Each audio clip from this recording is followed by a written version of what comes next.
Good evening, everyone, and thank you for being here.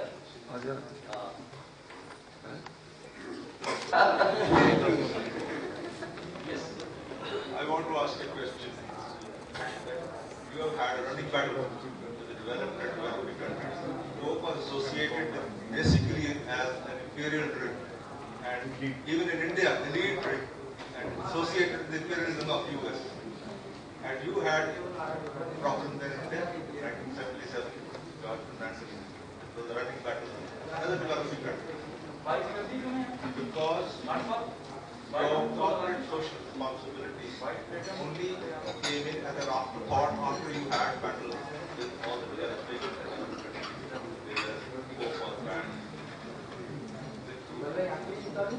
Sir, that sounds more like an opinion than a question, so I will respect your opinion. Obviously, I can have a debate about whether Coke is an imperialist drink or not. Again, if you believe that the US is an imperialist power, then I can't debate. My only pushback to you is that everywhere that we go, okay, let's take India for instance. First of all, Coke is a global brand with global ownership of shares. Our CEO is a Turkish gentleman. Recently, we promoted an Indian to become a group president, which is the top 5 executives of the company. We have a Liberian origin African gentleman who's on the executive committee. We have a Belgian gentleman who's the head of technical. So it may have been invented in America, but Coca-Cola company became a global brand long back. And I would say it's no longer just an American brand. Secondly, we have, as a company and as a brand, we have nothing to do with the economic or diplomatic policies of the US government. I just pointed out that we, in 1971, actually created an ad that created a movement against a war that the US government was fighting. And that went against the government's thinking at that time.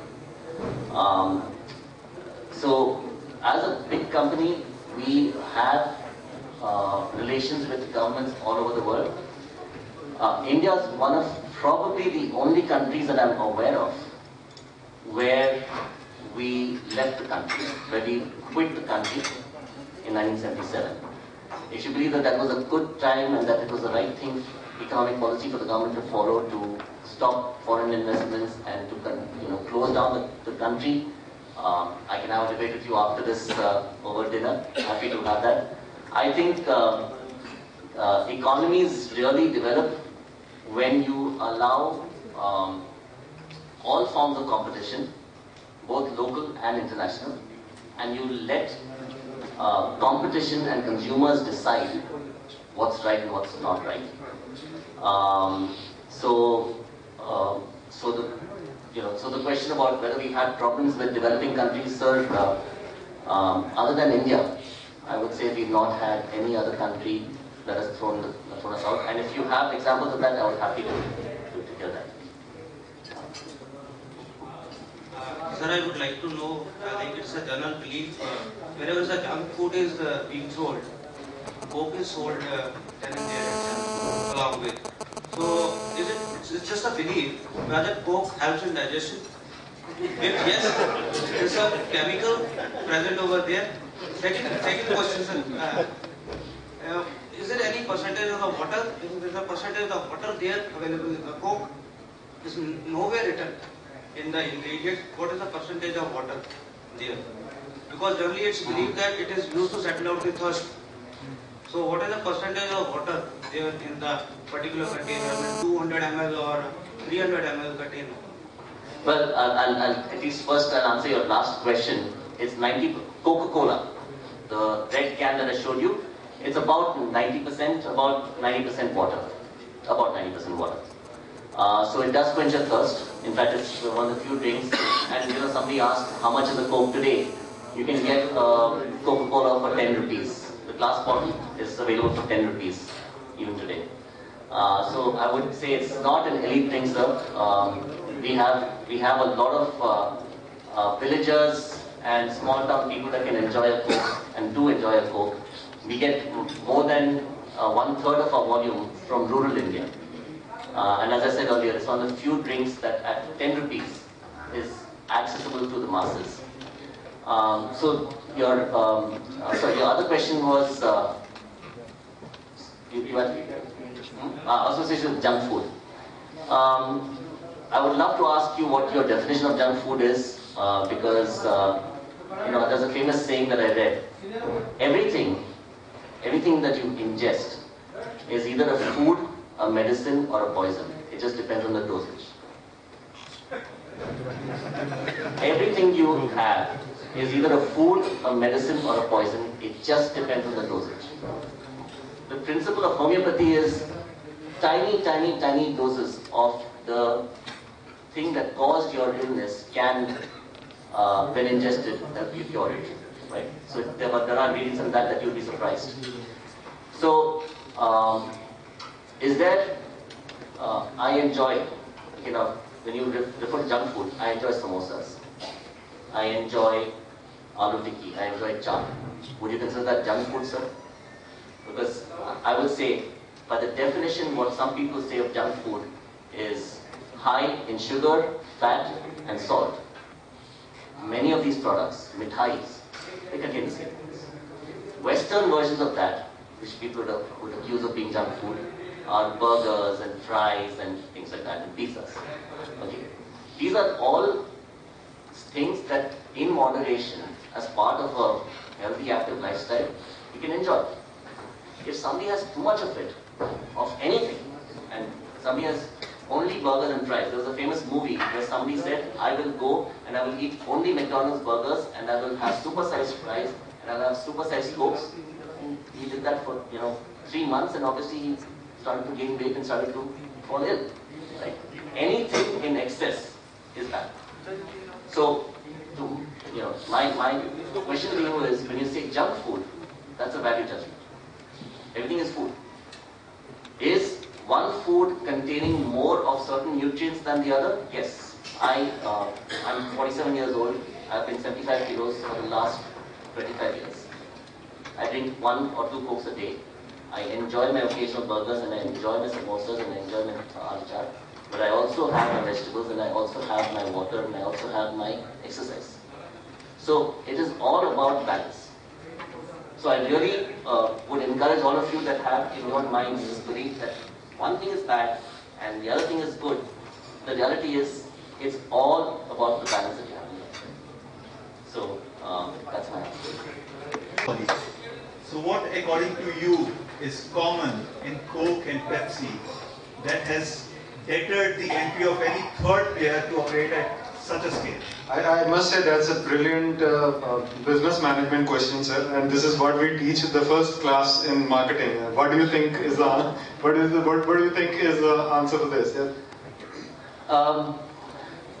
Okay, so let me ask you a different question, which is, what do you define? So duopoly means that these two companies. As a consumer, I think it's a duopoly.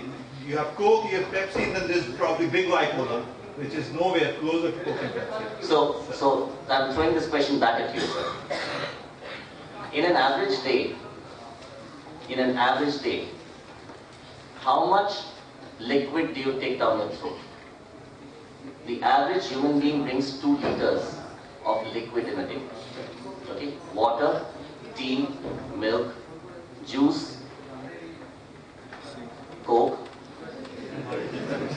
Right? Let me finish. Okay? Today, as a company, Coca-Cola probably has 2% of the share of throat of what goes down people's throats. Okay. Now, because we are in an industry that is in its infancy in a country like India, there are only 2 players that you are aware of, right? In India today, the per capita consumption of Coca-Cola is 2 drinks in a year. the average Indian drinks 2 Cokes a year.